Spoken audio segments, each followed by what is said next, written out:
My wife didn't just betray me. She planned to erase me. She wanted my children, my fortune, and even my name, all with the help of the man I once called a friend. But the game they were playing had rules they didn't understand because I wrote them. And before this ended, they would learn exactly what that meant. Have you ever faced a betrayal so deep it forced you to fight for everything that mattered? Share your thoughts below. Your story might remind someone that integrity can still win. My name is Troy Blackstone.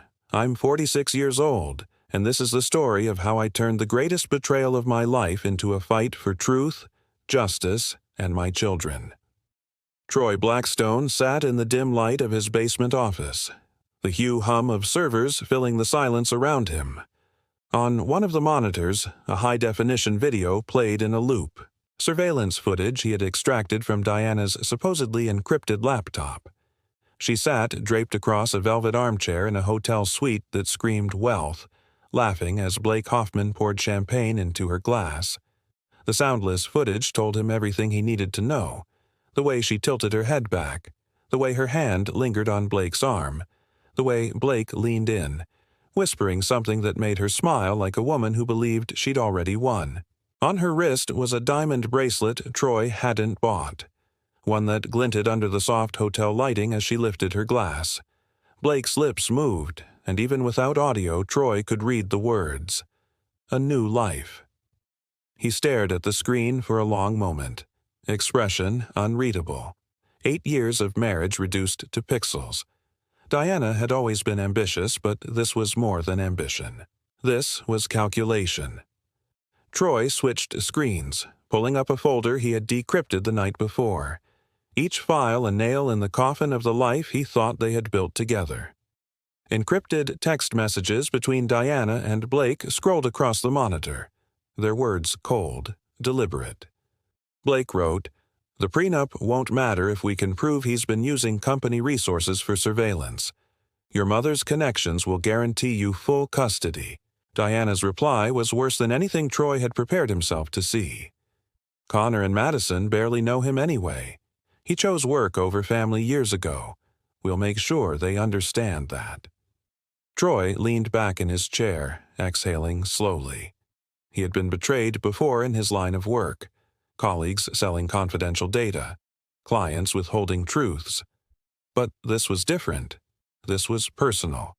They weren't just cheating on him. They were rewriting his life, turning him into a villain in his children's eyes, erasing the years he had sacrificed to keep his family safe and cared for. He replayed Diana's messages in his mind, each word cutting deeper than the footage of her with Blake. She wasn't just leaving him. She was orchestrating his destruction with the same precision she once used to close million-dollar real estate deals.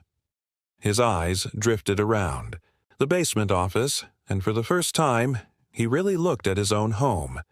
Upstairs, the brownstone was filled with designer furniture. Diana had chosen art pieces she had hung, rugs she had insisted on importing from Italy. None of it reflected him. Not the man who had grown up in foster care, who had built his business from nothing, who valued function over flash. Even the family photos in the hallway had been arranged by her, carefully curated moments that looked perfect but felt hollow now. He wondered how much of their marriage had been genuine, how much had been performance for the world, for Blake, for her powerful family. Troy turned back to the screen, his jaw tightening, not with rage, but with resolve. Rage was for amateurs, for people who reacted without thinking. He had built his entire career on never reacting, only acting with precision. If Diana and Blake wanted to turn this into a game of strategy, they had chosen the wrong opponent. He switched off the monitor, the room falling into a deeper silence. His hands moved methodically, pulling a thick folder from the locked drawer of his desk. Inside were bank statements, property records, and investigative files he had been compiling for months, long before he even confirmed the affair. He had suspected something was wrong, and as always, his instincts had been right. Diana trusted him with everything. Financial. She had never paid attention to the details, never questioned the documents he put in front of her. That trust, The one part of their marriage she had never doubted was about to become her most expensive mistake. Troy placed the folder on the desk, opening it to the first page. His reflection stared back at him from the glossy photograph clipped to the top, a picture of Deanna and Blake together at a charity gala months ago, smiling for the cameras while plotting his downfall behind the scenes. For a brief moment, he allowed himself to feel the weight of it all, the loss of the woman he thought he knew, the betrayal from a man he once called a friend, the threat to his children's future. Then, just as quickly, he buried it. This wasn't the time for emotions. This was preparation, and preparation was what he did best. He closed the folder, his expression hardening into the same quiet determination that had made him one of the most respected security consultants in the city. Diana and Blake had made their move. Now it was his turn. Back in 2013, before life became a maze of distrust and whispered accusations, Troy Bennett was a man still trying to adjust to civilian life. After 12 years in military intelligence, he had traded covert operations for the quieter but equally intense world of corporate security consulting. That's when he met Diana Clark, a dazzling real estate developer who seemed to light up every room she entered. Their connection was fast, almost reckless. Troy wasn't the type to believe in love at first sight, but Diana's confidence, her ambition, and the way she carried herself pulled him in. Within a year, they were married. Friends called it impulsive. His military buddies warned him that people who rise too quickly in high society circles are often driven by something other than love. But Troy didn't care. He believed he'd found someone who saw the man behind the uniform. 3 years later, the twins arrived.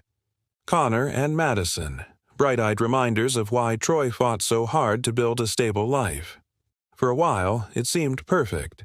Diana climbing the social ladder, Troy securing contracts with high-profile clients, and both of them building the life they had dreamed about. Scene 2. Troy's dedication. What Diana never fully understood was the cost of Troy's dedication. Corporate security consulting wasn't just risk assessments and polished presentations. It was late-night calls, emergency extractions for executives traveling overseas, and long hours tracking potential threats for companies too arrogant to believe they were vulnerable. Juggled it all, rarely complaining. His nights often ended at his home office, reviewing surveillance data while Diana attended charity galas or business networking dinners. He told himself it was fine. She was building her brand, and he was protecting theirs. Every time he tucked Connor and Madison into bed after returning from a trip, he promised himself he'd be there more often. But Diana thrived on the lifestyle his work provided.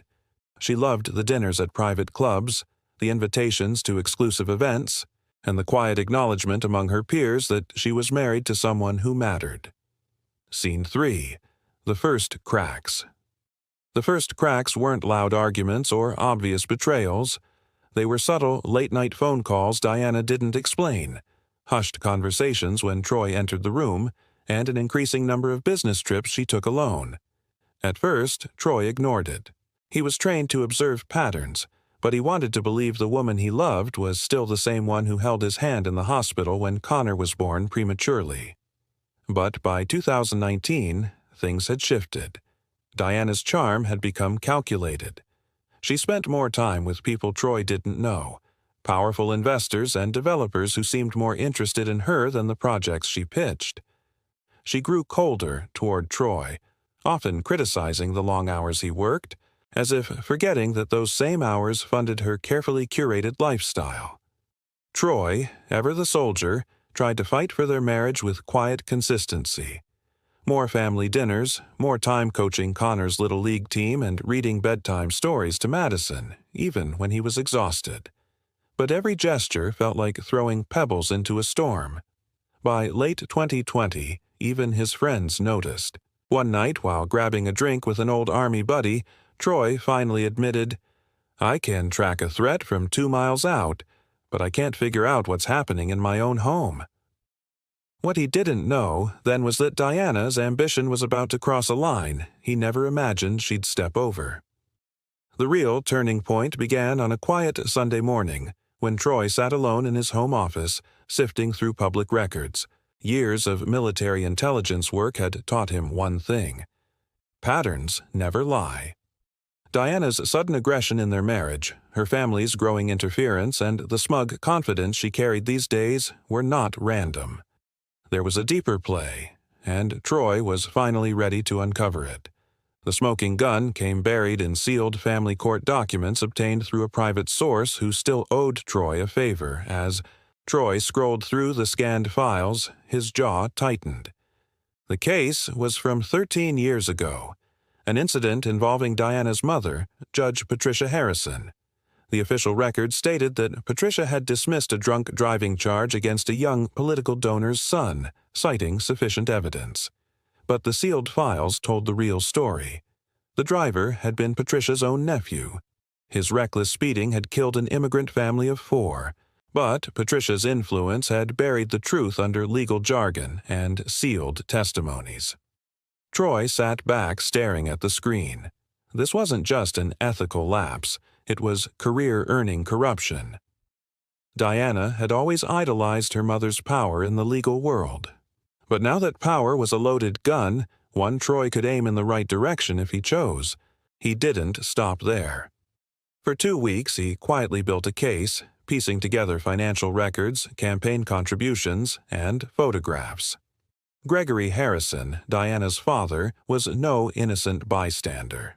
A paper trail connected him to strategic donations funneled to the district attorney's re-election campaign just days after the case was sealed. The Harrisons had built their entire public image on integrity and family values, but Troy now held the proof of the rot beneath it. As he compiled the evidence, he remained methodical, not emotional. Every document was cross-referenced. Every photo was time-stamped. Every financial transfer was verified by independent records. Troy knew how fragile leverage could be if it wasn't airtight, and this had to be bulletproof. By the time he was done, the file was thick with undeniable proof. One call to the right journalist or federal investigator would destroy the Harrisons' reputation forever. But Troy wasn't reckless. He didn't want to humiliate Diana publicly. Not yet. His goal was control, not chaos. So he waited, letting Diana and her lawyer make the first move. That moment arrived sooner than expected. A week later, Troy sat across from Lawrence Keir, a high-priced family attorney known for his arrogance. Lawrence slid a thick packet across the polished conference table with the kind of smug smile only men like him seemed to perfect. "Sign these," Lawrence said, leaning back in his chair. "Diana will retain full custody of the twins. She'll also keep the house, the vehicles, and a majority of your consulting business profits. It's in everyone's best interest to make this clean. Otherwise, we'll litigate aggressively, and I can assure you, Troy, you will lose." Troy didn't flinch. He didn't argue. Instead, he picked up the papers, glanced at them briefly, and then sat them down as if they were nothing more than junk mail. His calm, unnerved Lawrence, who shifted slightly in his chair, waiting for anger that never came. Troy reached into his leather portfolio and pulled out a single envelope, placing it neatly on the table. His voice was quiet, measured, every word deliberate. "Deliver this to your client." Lawrence frowned, hesitating for the first time. "What is this?" "Just deliver it," Troy replied, his gaze steady. "Tell Diana to read it before she decides how aggressive she really wants to be." Inside the envelope was a neatly organized summary of the Harrison family's darkest secrets. It included copies of the sealed court records, financial statements tracing Gregory's payments, and photographs of Patricia meeting privately with the district attorney weeks before the case was dismissed. The implication was clear. Push this divorce too far, and the Harrisons would lose everything they had spent decades building. Troy stood slowly, gathering his things without another word. His calmness filled the room like a weight Lawrence couldn't shake. The lawyer stared at the envelope as if it might explode. As Troy walked out, his mind was steady, focused. For the first time in months, the balance of power had shifted. Diana thought she had cornered him. But now, every move she made would have to account for the quiet storm he had just unleashed. The first call came just after midnight. Troy sat in his study, the house quiet except for the hum of his laptop. Diana's name flashed across his phone screen. He let it ring until it stopped. A minute later, it rang again. This time, Blake Harrison, her brother, and the self-appointed family enforcer. Troy ignored that one too, leaning back in his chair with the same calm he had carried into Lawrence Keir's office earlier that day. The third call came less than 5 minutes later. "Patricia Harrison," he answered. "What do you want?" she demanded, her voice sharp but carrying a threat of unease. Patricia was used to intimidation, but now it trembled at the edges. Troy spoke evenly, his tone clipped and deliberate. "Justice." There was silence on the line. Patricia inhaled slowly, then exhaled as if weighing every word. "You think you can threaten me with half-baked accusations?" "They're not accusations," Troy replied. "They're records, sealed court documents, financial transfers, photographs. You've spent years keeping the Moretti family buried under lies, but the truth is still out there. You know it, and now so do I." Patricia's voice softened, almost pleading. "What do you want, Troy?" "I want 3 things," he said without hesitation. Diana withdraws the divorce petition immediately and signs full custody of Connor and Madison over to me. Blake sells his share of Bennett Security Solutions back to me at the original valuation, not the inflated number he tried to extort. And you resign from the bench quietly before the federal investigators get to you first. Failed to do any of this, and the Moretti family finally gets justice.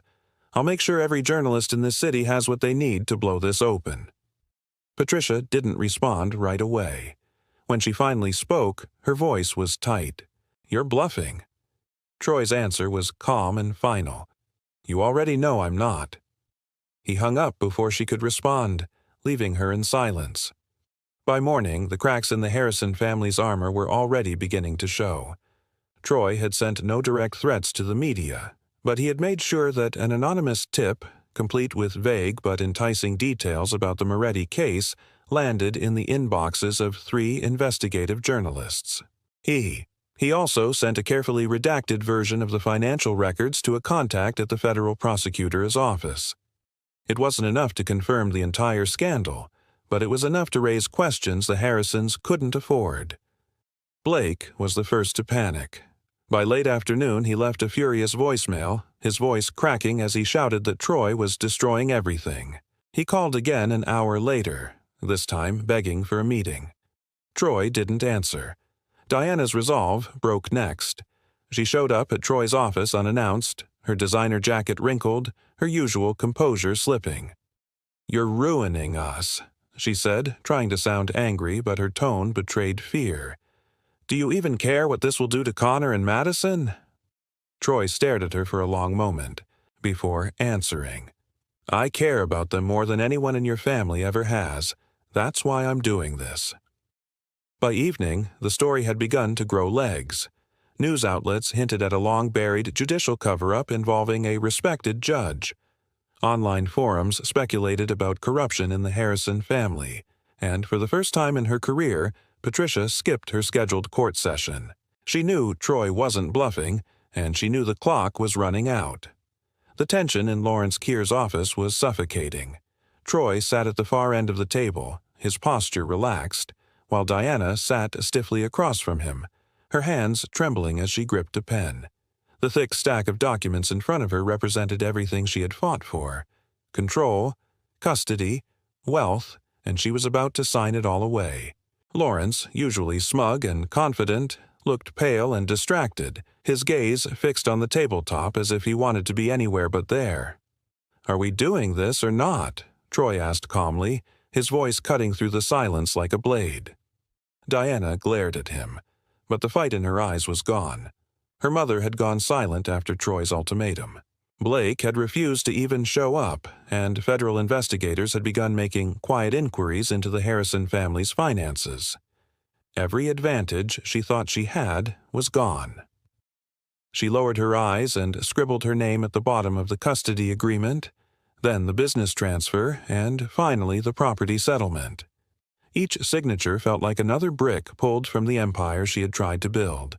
When she finished, she pushed the documents across the table. "You win," she said bitterly. Troy didn't move to take them right away. Instead, he leaned forward, his expression unreadable. "No, Diana. This isn't about winning. This is about truth. So, before we finish, you're going to say it. Why you did all of this." She stared at him, her lips pressed tightly together. Lawrence shifted uncomfortably, sensing where this was headed. Troy stayed silent, waiting. Finally, Diana slammed the pen onto the table and snapped. "You want the truth? Fine. You were never good enough for me," she spat. "I married you because you were useful, because you had money, connections, and a name people respected. But you were just a security grunt pretending to be something bigger. I outgrew you years ago." Troy listened without flinching. When she was finished, he gave a slow nod. "And yet, I just took everything you valued." Diana's face flushed red, but she said nothing. Her breathing was shallow, almost shaky. Troy finally gathered the signed documents and slipped them into his leather folder. But before standing, he pulled out another envelope and set it in front of her. "What's this?" she asked, her voice wary. "Consider it a gift," Troy said. She opened the envelope and froze. Inside were photographs. Blake Harrison boarding a private jet with a woman half his age, their hands intertwined. Another shot showed Blake withdrawing large sums of cash from a Cayman Islands account registered in both his and Diana's names. The final photo captured him lounging on a yacht, champagne in hand, already celebrating his escape. Diana's hand trembled as she flipped through the images. This isn't real," she whispered, though her voice cracked with the weight of realization. "It's real," Troy said evenly. "Blake drained the accounts 2 days ago. By now, he's probably in Monaco. Whatever he promised you, it's gone, just like everything else." Diana's composure finally shattered. She buried her face in her hands, shoulders shaking, a muffled sob escaping her lips. For a moment, the room was silent, except for her quiet breakdown. Lawrence looked away, uncomfortable, but Troy didn't move. He simply stood, slid the folder under his arm, and turned toward the door. Without looking back, he said one last thing. "You wanted power, Diana. Now you have nothing left to fight for." He left her there, the signed agreements on the table and the weight of her own choices crushing her far more effectively than anything he could have said. The public reckoning came faster than even Troy expected. Within a week of Diana signing the final agreements, Patricia Harrison announced her resignation from the bench. The statement she released to the press cited personal health reasons, but everyone knew the truth. The leaked court records were now part of a growing federal inquiry, and whispers about the Moretti family case had begun dominating local news cycles. What had once been a tightly controlled narrative of integrity and service was unraveling in real time. Gregory Harrison's hotel empire, long considered untouchable, became the next casualty. Federal investigators, armed with Troy's evidence, quietly froze several of his key accounts under suspicion of money laundering and campaign finance violations. Investors began pulling out and stock values dropped overnight. The Moretti family, now empowered by a team of civil attorneys, filed lawsuits that tied up nearly every major Harrison asset. Decades of cultivated influence and wealth were collapsing under the weight of the truth. And Troy hadn't spoken a single word to the media. He didn't need to. The truth, once freed, did its own damage. Diana's downfall was quieter, but no less final. The divorce withdrawal and custody agreement had left her financially cornered, and Blake's theft of their shared accounts ensured she had no safety net. Within months, she was forced to sell her luxury cars and the few personal investments she still controlled just to stay afloat. The high society invitations that once defined her life vanished. People who had once fawned over her stopped returning her calls. Eventually, she took a position as a mid-level real estate agent in a smaller suburban firm. There were no charity galas, no luxury penthouses to boast about, just open houses and commission-based paychecks. Occasionally, Troy would hear about her through mutual acquaintances. She was polite, they said, even humbled, though her pride still showed in the way she carried herself. But for the first time in years, Diana no longer had any real power to wield. She existed on the edges now, far from the life she had once sacrificed everything to control. Blake Harrison, however, was not allowed to fade into quiet obscurity. Troy had made sure of that through contacts he still had from his military intelligence days.